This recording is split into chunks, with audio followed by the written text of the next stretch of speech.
నమస్కారం. తీర్థయాత్ర కార్యక్రమానికి స్వాగతం. ఆది దంపతులైన పార్వతీ పరమేశ్వరుల శుభ మంగళకరమైన ప్రేమకు అనుగ్రహానికి ఐక్య రూపం సుబ్రహ్మణ్య స్వామి. స్వామి అనే నామధేయం సుబ్రహ్మణ్యానికి ప్రత్యేకత ఆపాదిస్తుంది. దేవసేనాధిపతిగా సకల దేవగణాల చేత పూజలందుకునే దైవంగా కుమారస్వామిని పురాణాలు పేర్కొన్నాయి. శివాంశ సంభూతునిగా తారకాసుర సంహారం కోసం స్వామి మార్గశీర్ష మాసంలో శుక్లపక్ష షష్ఠి నాడు జన్మించాడు. 6 తలలు 12 చేతులు సూర్య తేజస్సుతో ఆవిష్కారమైన స్వామిని ఆరాధించటం వల్ల సమస్త దోషాలు తొలగి సర్వతోముఖాభివృద్ధి లభిస్తుందని నమ్మకం. అలాంటి సుబ్రహ్మణ్యేశ్వర స్వామి అర్చావతారమూర్తిగా నెలకొన్న సుప్రసిద్ధ దివ్య క్షేత్రాలలో విశిష్టమైనది ఆంధ్రప్రదేశ్ కృష్ణా జిల్లాలోని మోపిదేవి. దేశవ్యాప్తంగా ఉన్న షణ్ముఖ స్వామి క్షేత్రాలలో ఒకటిగా ఈ క్షేత్రం ప్రఖ్యాతిగాంచింది. ఈ ఆలయ విశేషాంశాలని నేటి తీర్థయాత్రలో వీక్షిద్దాం.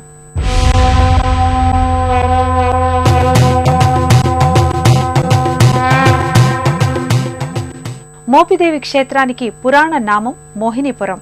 ఇక్కడి పరిసరాలు అగస్త్యుణ్ణి సమ్మోహితుణ్ణి చేశాయి. కృష్ణా పరివాహక ప్రాంతం, ఆకుపచ్చని అటవీ ప్రాంతం, కొండలు వంటి ప్రకృతి రమణీయతతో ఈ ప్రదేశం మోహినీపురంగా ఖ్యాతిగాంచింది. తికల ప్రేమ గ్రోలిన దైవం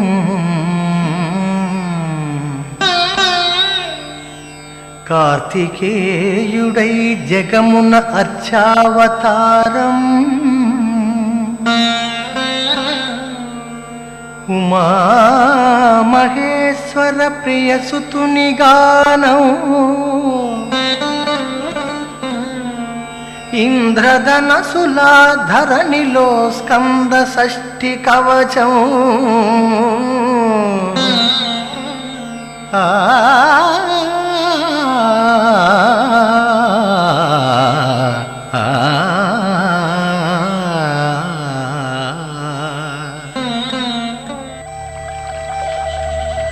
ధీరం వీరం మహాబాహుం సేనానిం సురపూజితం సుబ్రహ్మణ్యమహం వందే మోహినీపుర సంస్థితం. నదీ తీరాలు నాగరికతలకు నిలయాలు, ఆధ్యాత్మిక శోభకు ఆలవాలాలు, ఘన సంస్కృతి సంప్రదాయాలకు నెలవులు. కృష్ణానదీ పరివాహక ప్రాంతంలో పేరెన్నికగన్న అనేక పుణ్యక్షేత్రాలున్నాయి. కృష్ణానది మహారాష్ట్ర, తెలంగాణ, కర్ణాటక, ఆంధ్రప్రదేశ్ రాష్ట్రాల గుండా ప్రవహిస్తోంది. ఈ నదీ తీరం వెంట ఎన్నో ప్రసిద్ధ దివ్యక్షేత్రాలు వర్ధిల్లుతున్నాయి.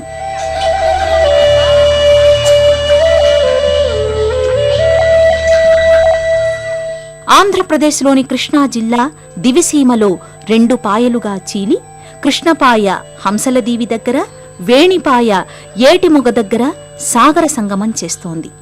అలాంటి పావన కృష్ణమ్మ జలసిరుల చెంత మోపిదేవి క్షేత్రం విలసిల్లుతోంది. పురాణ ప్రసిద్ధమైన ఈ క్షేత్రం సువిశాల ప్రాంగణంలో వర్ణరంజిత కళామయ ఆలయ ప్రాకారాలు, ముఖమంటపాలు, గోపురాలతో భక్తులను విశేషంగా ఆకట్టుకుంటోంది.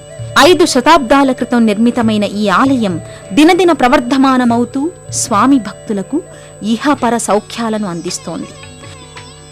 వ్యాఘ్రస్య పూర్వ దిగ్భాగే కుమారక్షేత్రముత్తమం సుబ్రహ్మణ్యోవ సద్యవ్రత భుక్తిముక్తి ఫలప్రదః అని వ్యాస మహర్షి స్కాంద పురాణంలోని సహ్యాది ఖండంలో కృష్ణానదీ తీర ప్రాంతాన ఉన్న మోపిదేవి క్షేత్ర వైభవాన్ని ప్రస్తావించారు.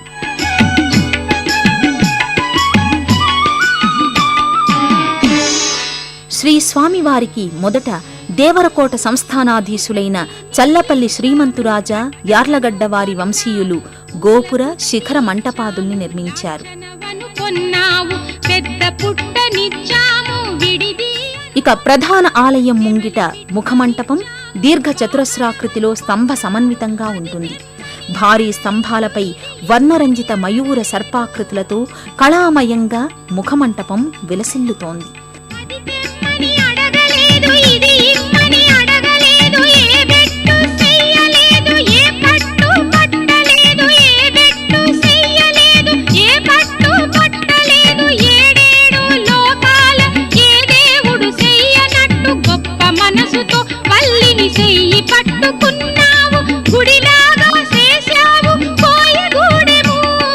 గుడిలాగా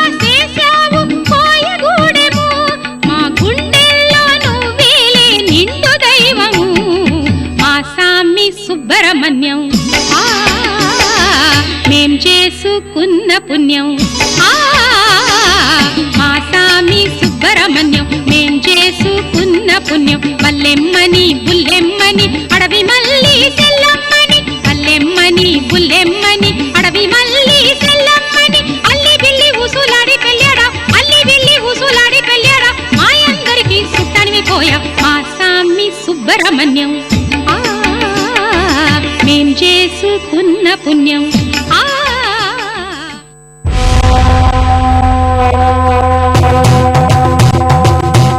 శివబాలుడైన కుమారేశుని ఆవిర్భావం ఎంతో విలక్షణమైనది. శివపార్వతుల తనయుడైన స్వామి గంగాదేవి గర్భంలో పెరిగాడు. ఆమె ఆ తేజస్సును భరించలేకపోవడంతో ఆ శిశువు రెల్లు పొదలో జారిపడింది. ఆ శిశువుకు కృత్తికా దేవతలు 6 స్తన్యమిచ్చి పెంచారు.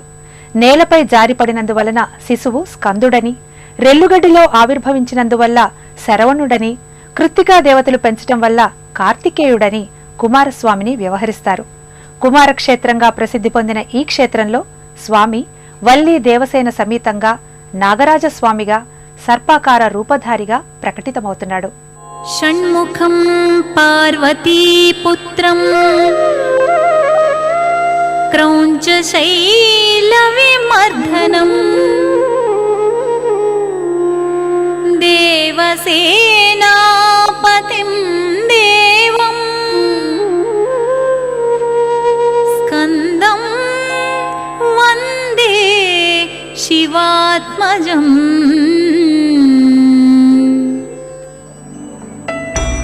గర్భాలయంలో సమున్నతమైన రజత మంటపంలో ఉన్న పానవట్టంపై ఈశ్వరుడు లింగాకృతిగా దర్శనమిస్తాడు.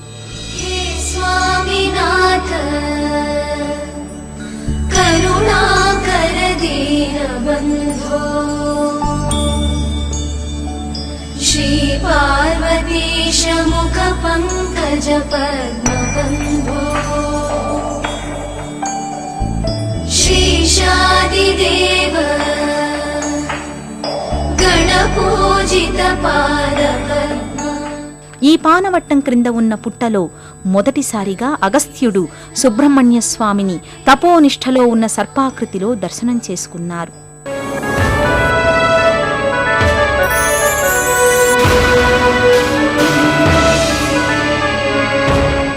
సుబ్రహ్మణ్యేశ్వరుడు ఈశ్వరుడు ఒకే లోగిలిలో కొలువు తీరి సుబ్రహ్మణ్యేశ్వర స్వామిగా దర్శనమిస్తున్నారు. కొన్ని వందల సంవత్సరాల క్రితం ఈ ప్రాంతం పుట్టలతో నిండి ఉండేది. దేవతాదిగణం చేత పూజలందుకున్న సుబ్రహ్మణ్యేశ్వర లింగాకృతి కొన్నాళ్లపాటు కాలగర్భంలో కలిసిపోయింది.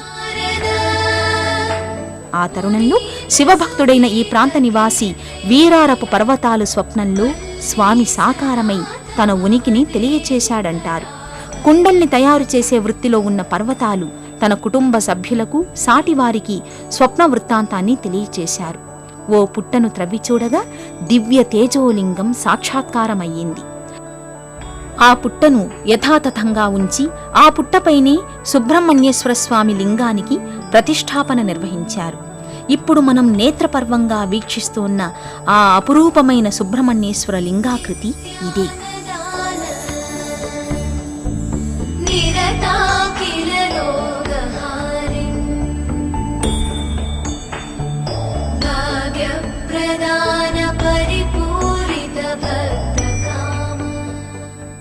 హే స్వామినాథ కరుణాకర దీనబంధు శ్రీ పార్వతీ సుముఖ పంకజ పద్మబంధు శ్రీశాతి దేవగణ పూజిత పాద పద్మ వల్లీసనాథ మమదేహి కరావలంబం అంటూ భక్తులు పరిపరి విధాలుగా సుబ్రహ్మణ్యేశ్వర స్వామిని కీర్తిస్తారు.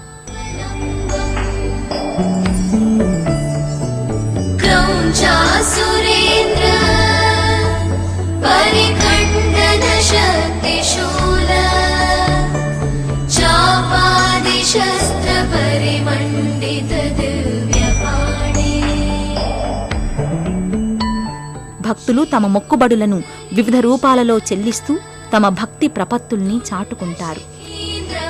ముఖ్యంగా ఈ ఆలయంలో చిన్నారులకు చెవిపోగులు కుట్టిస్తారు, తలనీలాలు సమర్పిస్తారు, పుట్టలో పాలు పోస్తారు, స్వామికి ప్రియమైన పాల పొంగలిని నివేదన చేస్తారు. అన్నప్రాసన, అక్షరాభ్యాసం వంటి వేడుకల కోసం ఈ సన్నిధికి భక్తులు తరలివస్తుంటారు.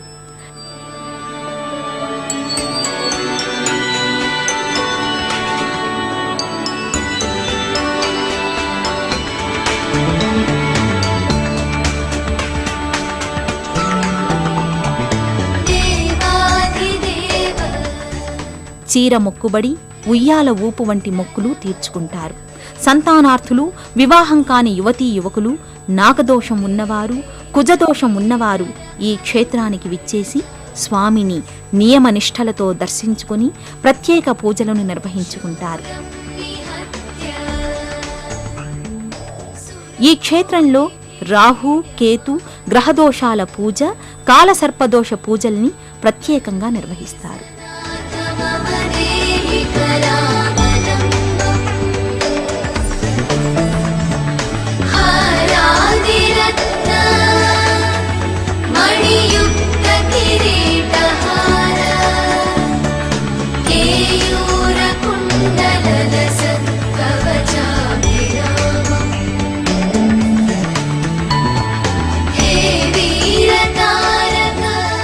మోపిదేవి సుబ్రహ్మణ్యేశ్వర స్వామి క్షేత్రానికి సంబంధించి ఎన్నో పురాణ గాథలు విస్తృత ప్రచారంలో ఉన్నాయి. దక్షిణాపథానికి తన శిష్య బృందంతో విచ్చేసిన అగస్త్యుడు కృష్ణా నదీ తీరాన్ని చేరి ఓ వటవృక్ష ఛాయలో సేదతీరారు. ఆ ప్రాంతం ఎంతో సమ్మోహనాత్మకంగా, మనోహరంగా తోచింది. విరోధ జంతువులైన పాములు, ముంగిసలు, మయూర సర్పాలు స్నేహంతో మసులుకోవటం అగస్త్యుణ్ణి ఆశ్చర్యపరిచింది. ఆ ప్రాంతమంతా పుట్టలతో ఉండి ఓ పెద్ద పుట్ట నుంచి ఓం నమశివాయ అనే పంచాక్షరి మంత్ర శబ్దం మంద్రంగా వినిపించసాగింది. అగస్త్యుడు తన దివ్య దృష్టితో ఆ పుట్టలో శాప పరిహారార్థం కుమారస్వామి తపస్సు చేసుకుంటున్నాడని గ్రహించి తొలిసారిగా సర్పరూప స్వామికి పూజాధికాలు నిర్వహించాడు. అగస్త్య మహర్షి మొదటిసారిగా సర్పాకృతిలో తపస్సు ఆచరిస్తోన్న సుబ్రహ్మణ్య స్వామిని దర్శించారు. సుబ్రహ్మణ్య స్వామి భూలోకానికి తరలి రావడానికి 2 కారణాలను పురాణాలు చెబుతున్నాయి. ఓ సందర్భంలో చతుర్ముఖ బ్రహ్మతో కుమారస్వామి ఆయనకు బ్రహ్మనామం తగదని వాదించాడు. అప్పుడు శివుడు సుష్టు బ్రహ్మనామానికి విరించే సరైన వ్యక్తిగా నిర్ణయించాడు. దాంతో కుమారస్వామి పశ్చాత్తాపాన్ని చెందాడు. అలాగే శివపార్వతుల దర్శనానికి వచ్చిన సనక సనందనాథుల్ని చూసి కుమారస్వామి పరిహాసం చేశాడు. దాంతో పార్వతీదేవి కుమారస్వామిని మందలిస్తుంది. తన గర్వాంధకారానికి పశ్చాత్తాపంతో భూలోకానికి చేరి తపస్సు చేసుకుంటానని తల్లి అనుమతి కోరాడు సుబ్రహ్మణ్యేశ్వరుడు. పార్వతీదేవి వలదన్నా తన దీక్షను వదలక నిజరూపాన్ని వదలి ఎవరూ గుర్తించకుండా సర్పాకృతిగా పుట్టలో తపస్సు చేసుకోసాగాడు. ఈశ్వరుడు పుత్రుని మీద మమకారంతో అదే పుట్టపై పుత్రునికి రక్షణగా లింగాకృతిపై అదే పుట్టలో కొలువు తీరాడని క్షేత్ర పురాణం. అలా ఆ పుట్టలోని స్వామిని అగస్త్య మహర్షి తొలిసారిగా దర్శించుకున్నాడు. సాక్షాత్తు కైలాసం నుంచి దిగివచ్చి తండ్రి తనయులు ఒకే నెలవులో కొలువు తీరి భక్తులను అనుగ్రహిస్తున్నారు. అందుకే మోపిదేవి క్షేత్రం కుమార సన్నిధిగా, కుమార కైలాసధామంగా అలరారుతోంది.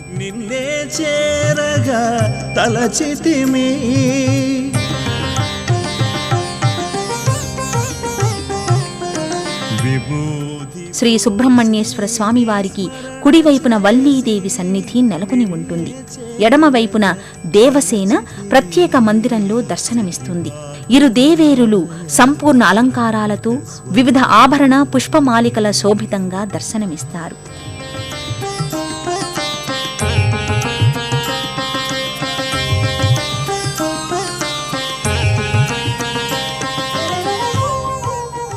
మహాదేవజాతం శరవణభవం యంత్రశరభం మహాతత్వానందం పరమలహరి మంద మధురం మహాదేవాతీతం సురగణయుతం మంత్రవరదం గుహం వల్లీనాథం మమ హృది భజే గృధ్రగిరీశం. త్రిపురాసుర సంహారానికై శివపార్వతులకు కుమారుడిగా జన్మించిన కారణ జన్ముడు కుమారస్వామి. నాగులకు అధిపతిగా సుబ్రహ్మణ్యుడయ్యాడు.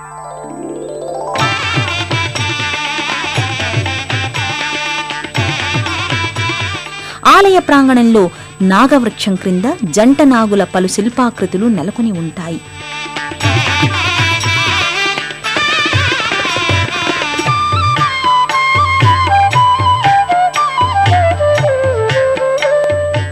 సంతానార్థులు, వివాహ సిద్ధిని ఆశిస్తున్నవారు ఈ వృక్షం క్రింద నాగస్వరూపాలను ప్రతిష్ఠాపన చేసి స్వామి కృపకు పాత్రులవుతుంటారు. నాగుల చవితి ఓ నాగేంద్ర పూజలు గైకొని దీవించుమయ నిరతము కనికరముతో వరమీయవయ్యా నాగుల చవితి ఓ నాగేంద్ర పూజలు గైకొని దీవించుమయ్యా నిరతము భక్తితో కొలిచెదమయ్యా కనికరముతో వరమీయవయ్యా జయ జయ జయ జయ నాగరాజా ఫణికుల జాత జయ శుభ చరిత. ఇదే లోగిలిలో ప్రత్యేకంగా స్వామి అగ్రజుడైన సర్వసిద్ధిప్రద గణపతిమూర్తి నెలకొని ఉంటాడు. మరోవైపు నాగుల పుట్ట ప్రత్యేక సన్నిధిగా అలరారుతోంది.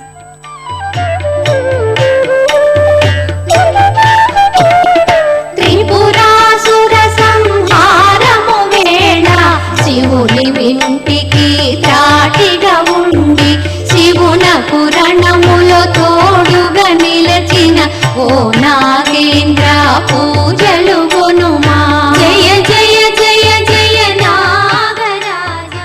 మోపిదేవి సుబ్రహ్మణ్యేశ్వర స్వామి వారికి ఈ క్షేత్రంలో వైదిక స్మార్త ఆగమబద్ధంగా నిత్య పూజాది కైంకర్యాలు ఉత్సవాలని నిర్వహిస్తారు. సుబ్రహ్మణ్య స్వామి ఆరాధనతో ముడిపడిన పండగలు పర్వదినాలు ఈ క్షేత్రంలో విశేషంగా నిర్వహిస్తారు. సుబ్రహ్మణ్య షష్ఠి పర్వదినం ఈ క్షేత్రంలో నిర్వహించే ప్రధాన వేడుక. ఈ దివ్య సన్నిధి నిత్యం భక్తజన సందోహంతో విలసిల్లుతూ భక్తుల పాలిట సర్వాభీష్టప్రద పెన్నిధిగా వినుతికెక్కింది. శ్రీ స్వామివారికి ప్రతినిత్యం అభిషేకాలతో పాటు పర్వదినాలలో మహన్యాసపూర్వక రుద్రాభిషేకం, మహన్యాసపూర్వక వారాభిషేకాన్ని నిర్వహిస్తారు. భక్తులు తమ మొక్కుబడులను అనుసరించి శాంతి కళ్యాణాన్ని జరిపిస్తారు. లేలే స్వామి మేలుకోవయ్యా కుమారస్వామి నిద్దురలేవయ్యా శ్రీవల్లి దేవితో ఆ దేవసేనతో ఈ లోకమేల మేలుకోవెరా స్వామి లేలే స్వామి మేలుకోవయ్యా కుమారస్వామి కార్తీక దీపారాధనం, ఆరుద్రోత్సవం, నాగుల చవితి, నాగపంచమిలకు విశేష అర్చనలు కొనసాగుతాయి.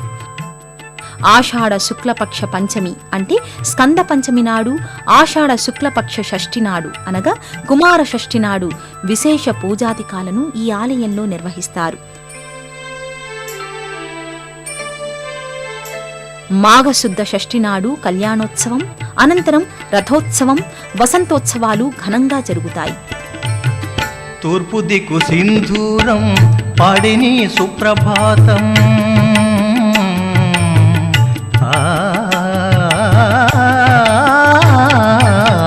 తూర్పు దిక్కు సింధూరం. దక్షిణ భారతదేశంలోని అనేక ప్రఖ్యాత షణ్ముఖ దేవాలయాల సరసన మోపిదేవి శ్రీ సుబ్రహ్మణ్యేశ్వర స్వామి క్షేత్రం కూడా నిలుస్తోంది. ఈ క్షేత్ర దర్శనం భక్తులకు సకల అభీష్టకారకం.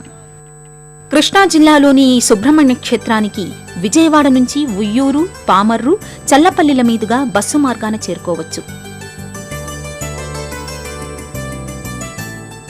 ధీరునిగా, సూర్యునిగా, వీరునిగా ప్రస్ఫుటమయ్యే సుబ్రహ్మణ్య స్వామి ఆనందప్రదాయక దైవం. షణ్ముఖుని 6 తలలు, పంచేంద్రియాలు మనస్సుకు ప్రతీకలు. వీటిపై అదుపు సాధించిన వారే సమున్నతులవుతారని సంకేతం. మానవ శరీరం మూలాధార చక్రం నుండి సహస్రార చక్రానికి ప్రసరించినప్పుడే శివభక్తి దర్శనం సిద్ధిస్తుంది అనడానికి స్వామి రూపమే నిదర్శనం. కుండలిని శక్తి పాము రూపంలో చుట్టుకుని ఉంటుంది. చక్రస్వరూపిణి అయిన శక్తి ఆ పాము పడగపై నిలిచి ఉంటుంది. ఇదే స్వామి సర్పాకార రూప ఆంతర్యం. ఇలా ఎన్నో అంతరార్థాలని ప్రకటించే సుబ్రహ్మణ్య స్వామి దివ్య కృప మనపై సదా ప్రసరించాలని ఆశిద్దాం. మరో క్షేత్ర సందర్శనంతో కలుసుకుందాం. నమస్కారం.